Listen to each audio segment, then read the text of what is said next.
brothers Harry and Ben from Bath borrowed £9,500 from the Fredericks Foundation to start their furniture business, the sky was the limit.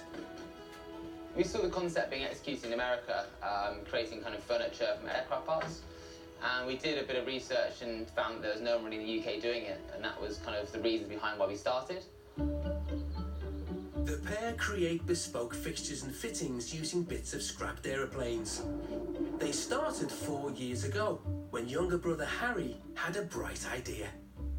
I spoke to my brother one evening and he said, "What are you up to?" And I said, "Well, I've actually arranged a phone call to go and meet with one of the aircraft breakers." So he wants to come along. We had very little money to start with.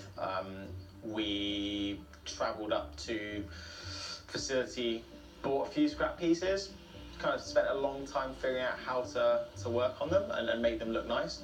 Basically learn how to become kind of product designers and makers at the same time, because neither of us had any background in that beyond tinkering with the tractors and always playing around with motorbikes and things. Yeah, we've got to be careful that bangs against the metal. I think there's something really interesting about aviation.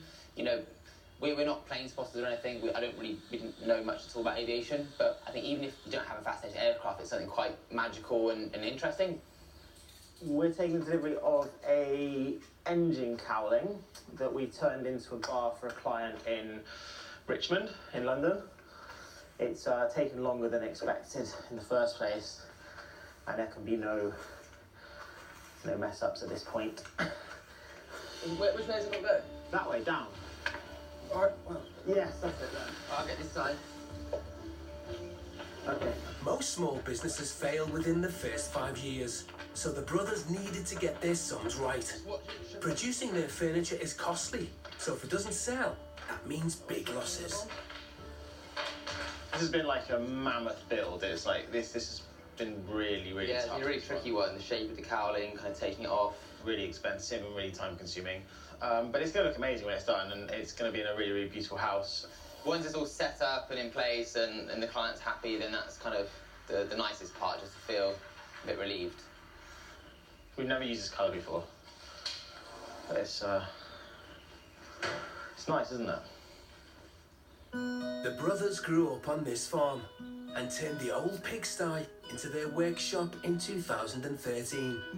For 20 years, it was used as a dumping ground. We spent about 9 months renovating it. We repointed every single brick, relaid all the concrete, electricity, plumbing, installed a toilet, rebuilt the roof. Yeah, we kind of set it up for the long term. This takes you through to the workshop. Yeah, so this is basically where we make all our bits and pieces. As you can see at the moment, we've got a lot of product in here that we're trying to get out to customers. Given the size of these pieces and this relatively limited space here, it gets crowded pretty quickly. Although they had the premises, they needed money for tools and to be able to buy the aircraft parts, which don't come cheap. We went to the high street banks, kind of walked in, explained our situation. The most they could lend us was £3,000 unsecured. And that's when we started to explore like alternative lending. Yeah, so when we first approached the Fredericks Foundation, we kind of went in, asked them for £10,000 because we wanted to do a trade show. The Fredericks Foundation is a community finance initiative that helps get new businesses off the ground. Its founder, Paul Barry Walsh, dealt with Harry and Ben's loan application. One thing that we quite liked is there's two of them. When there's two people working together, they're more likely to be successful than one. It's great to have someone to bounce things off. So that was a factor in their favour, even though we had absolutely no ideas about taking old aircraft wings and cowlings and making those into seats and drinks cabinets. And of course, it's a massive risk. But isn't it nice to be able to support something that's completely unique rather than saying, no, we've got no stats, we can't back it. Otherwise, we get no beauty and innovation. And, obviously, we like to support those ideas too. We came out of there thinking, oh wow, so they've actually just given us like close to 10 grand because they believe in what we're doing, which is a really nice feeling. And that allowed us to go to our first trade show. And then that trade show was the first time we took, kind of £4,000 or £5,000 worth of orders that allowed us to kind of buy more tools and kind of just grew from there really. It didn't take long for the business to flourish. So we're just working every day, like 7 days a week, and eventually the business just grew and grew, ending on kind of taking people on, building this workshop. And it's really unusual, and then I guess as it grows and grows, you become more and more passionate all the time. I'm really happy with it. Yeah. I think it's gonna, when it's all up and running, it'll look amazing. The Fredericks Foundation also gave the brothers a mentor to help them grow the business in a sustainable way. They now have a full-time mentor which they meet on a monthly basis, because running your own business can be quite lonely. You've only got your own experiences to fall back on. Having somebody outside can be really useful. At the time we were just thinking, let's just try and make a living for ourselves. Let's just try and give ourselves some stability in life. And then these guys came along and they were like, what you've got is really, really good. And it's really interesting and it's quirky and it could be really big. And at that point, you're like, oh, really? Wow, it could. And then that's kind of set us down this path where we're kind of thinking really big now. The help and support they received got them thinking about how else they could grow the business. They started to look at what they could make with other parts of an aircraft. Yeah. They're all made from discarded seating fabrics that are, you know, amazingly high-grade fabrics that effectively will go into landfill. I definitely have a paper airplane style keychain on there.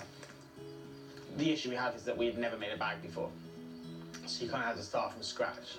We were focusing our entire efforts on making the luggage, so we thought we'd survive off the sales of the furniture and borrow the money to create the luggage in order for us to take it to market.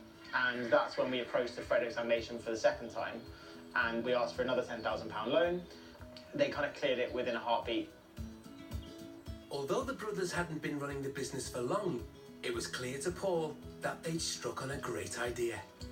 They turned over 280,000 last year. They're employing 5 people, 2 of them part-time, and obviously themselves. And now they're going to another phase of their business. They're going to start a stationery business, pens, papers, all inspired by airlines, made out of the aluminium from melted down aeroplanes. So again, it's a unique product, and I think they stand a very good chance of being successful with that. This creative pair are always striving towards their next big idea. I think it's not only important, it's vital that we can get dynamic and innovative people off the ground working and running in business. Business is a source of wealth, but also a source of fulfillment. Not what I wanted to happen, basically. So allowing people to realise their dreams, how lovely is that? We spend most of our time in work, and if you don't enjoy it, it's not a great life. If you love your work and you're doing something you're passionate about, isn't that great? And for me personally, definitely, it's about kind of the challenge, you know, can we do what we want to do, to set out to do? Yeah, and I guess it's just, you know, how motivated you are. So I think making sure that I'm challenging myself and I want to get where I want to get to. You're right. My left, no? This way. Working with family has both benefits and challenges. It has its pros and cons. So being family, there's no holding back. You kind of think twice about throwing a drill at your business partner. You don't think twice about throwing a drill at your brother. You soon come to learn that business is a very cutthroat environment where knowing that the person next to you isn't going to pull the rug out from underneath your feet one day is worth a lot. You better not do it. Coming at you.